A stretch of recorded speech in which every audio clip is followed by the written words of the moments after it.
It all started 15, 20 years ago. We started to collect contemporary and modern British art. Nothing particularly expensive, just things that we liked, especially Northern art. Artists that were alive at that time and artists that sadly weren't anymore, but it became a bigger and bigger passion. You start to learn more and you get more and more involved in it. And it becomes a real passion and some would say an obsession. What we try and do at Castlegate is we try and make it different and try and make it a little bit more special. It's not just a gallery where we represent established artists and we sell work on commission. A lot of galleries do that and there's nothing wrong with that approach. Yes, we work with established artists. We put exhibitions on and we show their work throughout the year, and we represent maybe a dozen or so such artists. We also go out and we find new talent as well. We go to most of the graduation shows, art school graduation shows during the year. We follow tip-offs. Some time ago we saw Jessica Piggott at her Wimbledon College of Art graduation show, blown away by her work.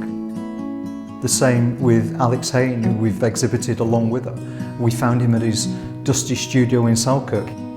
Two young artists that have got a real passion, a real drive, and we can work with them and we can be part of their journey and their story. And maybe it's a bit egotistical almost, but you want to feel that you're bringing their work out for other people to see, and that's a thrill, that's a real kick. The other part to the gallery is acquiring the best of 20th century British art as well, and hunting it down privately and coming across a painting that suddenly you think, I want to own that, because you know if you've got that passion that somebody else will. And that's the great thing there, that you can bring it in and you can find a new home and share that experience with somebody else. It's a great mix of the contemporary, the brand new emerging talent, and the talent from the 20th century wrapped up in one gallery, and that's quite an unusual mix.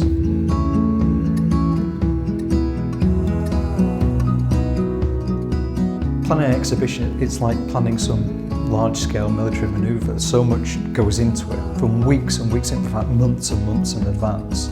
It's working with an artist or a number of artists in terms of a theme. Then it's about collating, it's about photography, it's about planning, it's about cataloguing. It's about working with the designer, working with the printers and checking the colour proofs. It always amazes me when we put an exhibition on, just how long it takes to hang it. I look around afterwards and I think it should have taken 2 hours, but it takes a good 2 hours to take an exhibition down. Then you start with a blank gallery. Then you have, say, 40 paintings to hang. You can plan it before, but actually there's no point, because it'll change immediately you start doing it. So you work with key themes, what goes over the fireplaces, what goes in the key alcoves, and then you spread from there. And you'll get it 95% right. But that last 5% you can't get right unless you destroy 50% of it again. And I think the quickest we've ever done one is 8 hours. So it's a long process, but when you stand back and you finally got it and it all gels, it doesn't matter. It's so rewarding that actually you've got it right, because yes, you're doing it for yourself, but you're also doing it for the artist. You want their work to look as good as it possibly can look. And I'm never happy unless I get that 100%.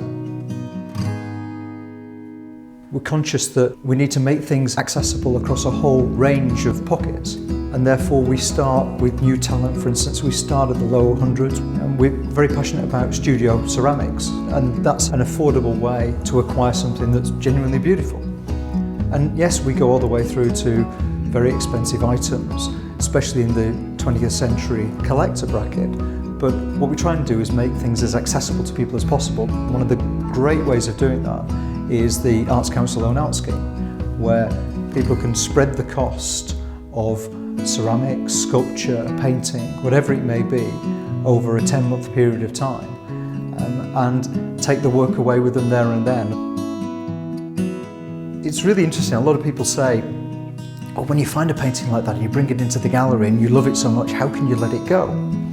And I wondered that as well before we had the gallery. And actually, it's really easy in a way, because when somebody walks through the door and they get it in the way that you do, and they stand in front of it and they feel that painting in the way that you feel it, that's a huge thrill. It's sort of mutual appreciation But what you're doing is you're passing the baton of enjoyment onto somebody else. They go away with a painting and yeah, they've bought it and that's great, but it's actually the real thrill is that they want to own that painting and enjoy it as much as you do. And it's that sort of shared experience of doing that. And that's why I don't mind finding a painting in some house down in Brighton, for instance, and bringing it back and putting it on the website and putting it on the wall. And I don't mind that I love it so much and it goes away because somebody else now loves it. And that's a huge thrill.